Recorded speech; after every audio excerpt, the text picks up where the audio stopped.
This is another way that the U.S. government used remote viewing. They used remote viewing to locate a lost spy plane in Africa. This is on Humans Are Free by Alexander Light.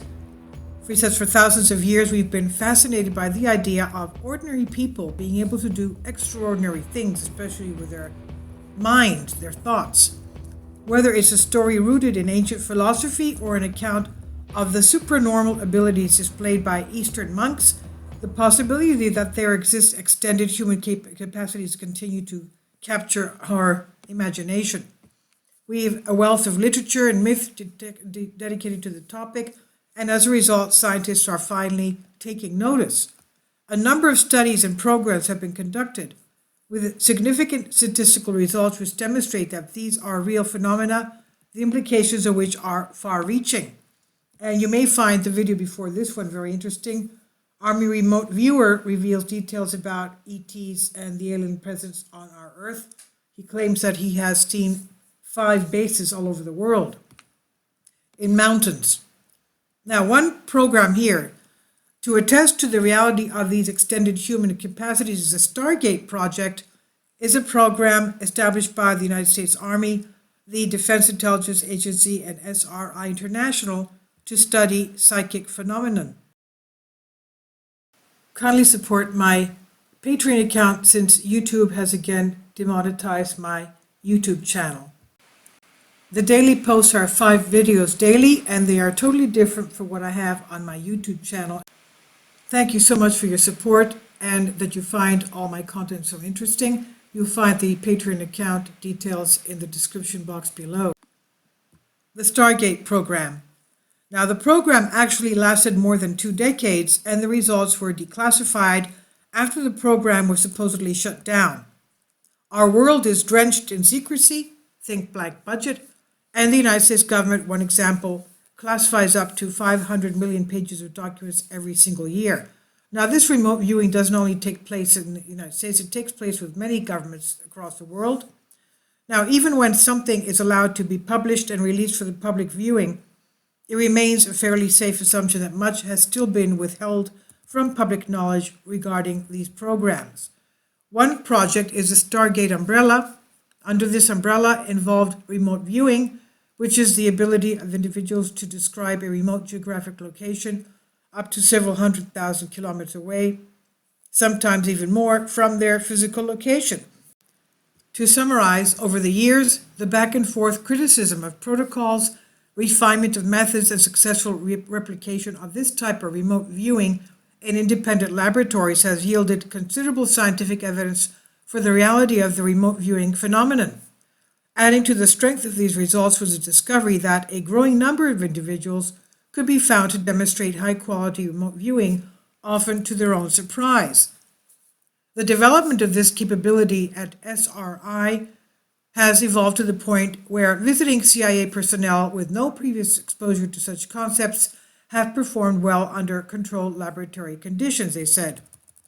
And the effort began, supposedly, because the CIA had concerns about Soviet investigations into psychic phenomena, as the United States had gathered intelligence showing that the Soviets were engaged in psychotronic research. To learn more about the program, we can refer to CIA Initial Remote Viewing Program at Stanford Research, 21st Century Intelligence from Historic Past to High-Tech Horizons, and Precognitive Remote Viewing in the Chicago area, replication of the Stanford experiment. Now, remote viewing and the lost plane in Africa. Concerned about the physical, psychical PSI gap existing between U.S. and the Soviet paranormal research efforts, the CIA sponsored discrete research into paranormal phenomenon commencing in 1972. Over the succeeding 23 years, the U.S. military and intelligence services were actively involved in paranormal research and operations involving a process known as remote viewing. And remote viewing, which is produced specializing human intelligence support, served as a part of overall military and government organizations' intelligence collection efforts. To the left is an intelligence photo of Soviet Tu-22 bomber, one that was outfitted as a reconnaissance aircraft, lost in Zaire in 1979. Remarkably, the plane was then located by an Air Force remote viewer. President Jimmy Carter was aware of this, admitting to national press that the CIA, without his knowledge, once consulted a psychic to locate a missing government plane. According to CNN, he told students at Emory University that the special U.S. plane crashed somewhere in Zaire. The only thing is that it was a Russian, not an American plane. According to Carter, quote, "The woman went into a trance and gave some latitude and longitude figures. We focused our satellite cameras on that point and the plane was there," end quote. According to Paul H. Smith, PhD, and one of the participants in the Stargate project, now a retired U.S. Army major, gives us more detail from his book that is sourced below. Quote, "In March 1979, a young Air Force enlisted woman named Rosemary Smith was handed a map of the entire continent of Africa. She was told that sometime in the past few days, a Soviet Tu-22 bomber outfitted as a spy plane had crashed somewhere in the continent. The United States desperately wanted to recover the top-secret Russian codes and equipment the Tu-22 carried. Using their remote viewing skills, she pinpointed the wreckage, even though it had been completely swallowed by the jungle canopy into which the jet had plunged nose first.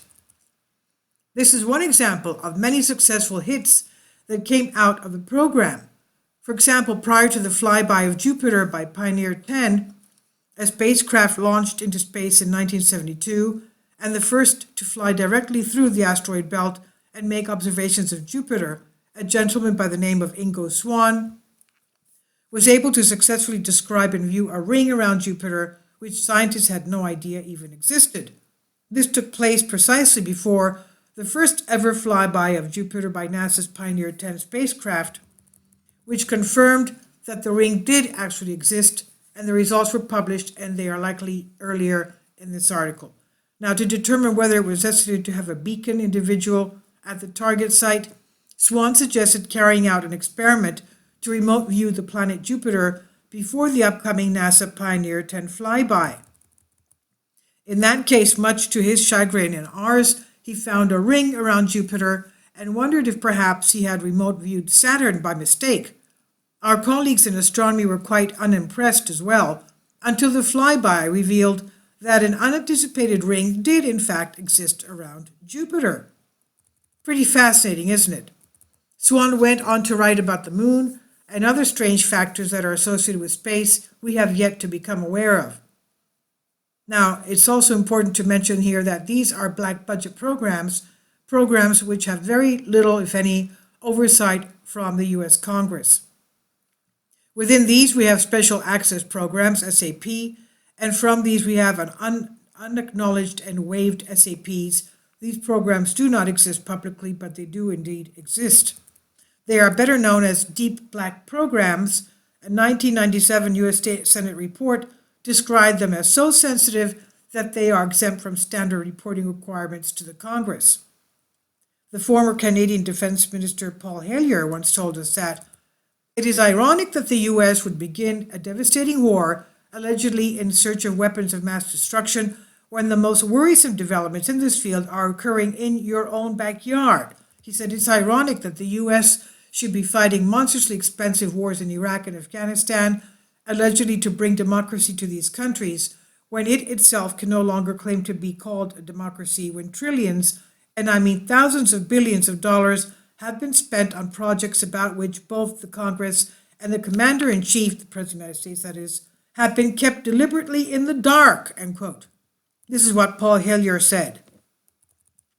Personally, I think it's a shame that these abilities and other extended human capacities are studied, taught, and used within the military-industrial complex. Perhaps one day these things will be taught and explored more openly without all of the secrecy involved. One side note for a selected list of downloadable peer-reviewed journal articles, reported studies of psychic phenomena mostly published in the 21st century, and there's a click, you can click here for the link. This is by Arjun Walia, and here on Humans Are Free. Please leave your comments, and thank you for your support.